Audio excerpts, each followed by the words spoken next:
अध्यक्ष महोदय, मैं अब एनवायरमेंट और फॉरेस्ट के बारे में बात करना चाहूंगा। माननीय मुख्यमंत्री जी के नेतृत्व में दिल्ली सरकार ने पिछले 8 वर्षों में यह सुनिश्चित करने के लिए सभी प्रयास किए हैं कि हम दिल्ली के प्रकृति और पर्यावरण के साथ वैसा ही व्यवहार करें जैसा हम अपनी मां के साथ व्यवहार करते हैं, वैसा ही स्नेह और देखभाल करें ताकि वे सदैव हमारे साथ रहें। और इसमें अर्थवेद में कहा गया है कि माता भूमि पुत्रोहम पृथिव्या, उसका मतलब यही है कि हम जिस प्रकार से मां के साथ व्यवहार करें वैसा ही हम अपने पर्यावरण के साथ व्यवहार करें।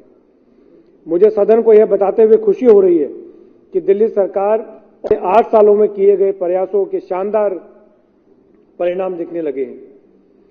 दिल्ली की हवा में PM10 की मौजूदगी साल 2014 में 324 ppm थी, जो 2022 में घटकर 223 ppm रह गई है। इसी तरह दिल्ली की हवा में PM2.5 की मौजूदगी 2014 में 149 ppm थी, जो 2022 में कम होकर 103 ppm रह गई है। पिछले 8 वर्षों में PM10 और PM2.5 दोनों की मात्रा में 30% से अधिक की कमी हुई है। 30% से अधिक की कमी हुई है। इन आंकड़ों से साफ है कि 2014 के मुकाबले दिल्ली की हवा में प्रदूषण 30% कम हुआ है। पिछले कुछ वर्षों में सीवियर एयर क्वालिटी वाले दिनों की संख्या में भारी कमी आई है। 2016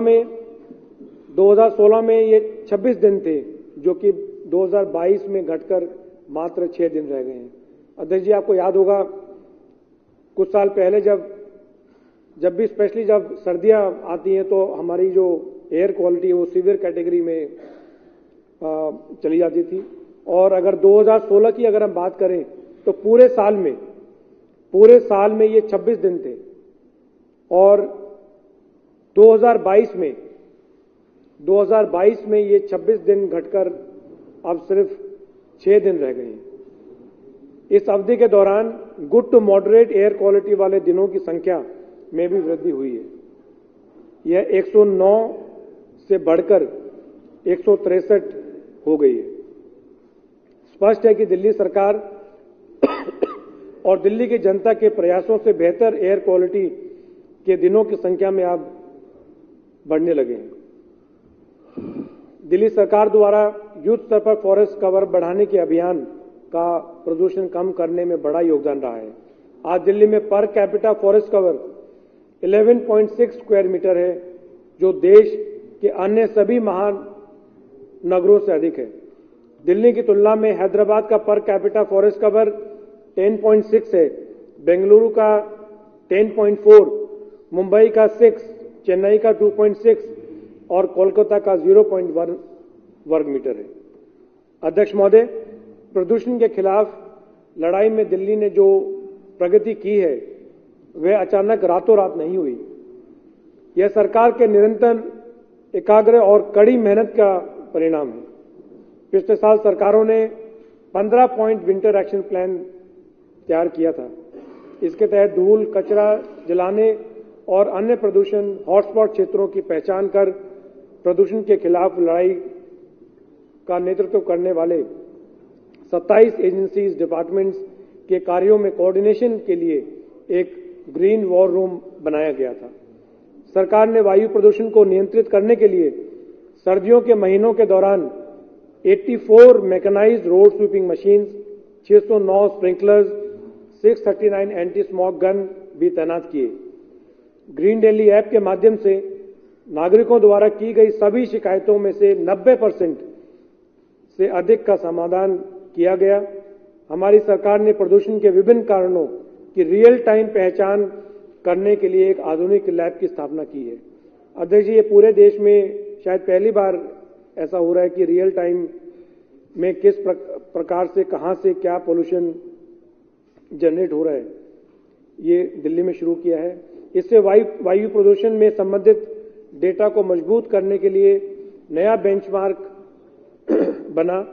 आईआईटी कानपुर, आईआईटी दिल्ली और टेरी के सहयोग से स्थापित लैब से सरकार को प्रदूषण के सही समय और कारणों की जानकारी मिलनी शुरू हो गई है।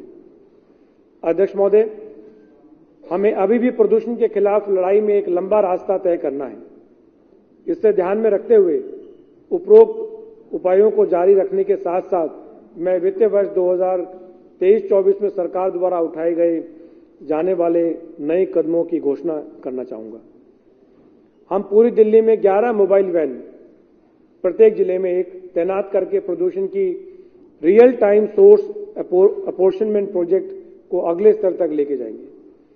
सड़क की धूल को कम करने की दिशा में एक बड़ा कदम उठाते हुए सरकार ने सभी 1400 किलोमीटर लंबी पीडब्ल्यूडी सड़कों को साफ रखने, फुटपाथ और सेंट्रल वाइज टूटा नहीं छोड़ने और खाली कच्चे हिस्सों में घास, झाड़ियां, पेड़ लगाने का फैसला किया है। सरकार ने पेड़ लगाने, सड़कों पर पानी छिड़कने और सड़कों को आधुनिक मशीनों से नियमित रूप से धोने के लिए एक महत्वपूर्ण योजना बनाई है, जिसका जिक्र मैं पहले भी कर चुका हूं। सरकार 52 लाख पेड़ लगाकर अगले साल वृक्षारोपण के अपने महाअभियान को तेज करेगी। हम दिल्ली सरकार के अधिकार क्षेत्र में आने वाले नगर वनों, सिटी फॉरेस्ट को बेहतर बनाने की नीतियों पर भी काम करना जारी रखेंगे, ताकि ये वन हमारे नागरिकों के सामान्य जीवन का हिस्सा बन सके और पर्यावरण के प्रति उनकी जागरूकता बढ़ाने में महत्वपूर्ण साबित हो सके। मुझे यकीन है कि इन प्रयासों से दिल्ली न केवल वन क्षेत्र का संरक्षण करेगी, बल्कि शहर में पेड़ों की संख्या भी बढ़ाएगी। प्रत्येक नया पेड़ आने वाले वर्षों में दिल्ली के नागरिकों को स्वच्छ हवा में सांस लेने में मदद करेगा।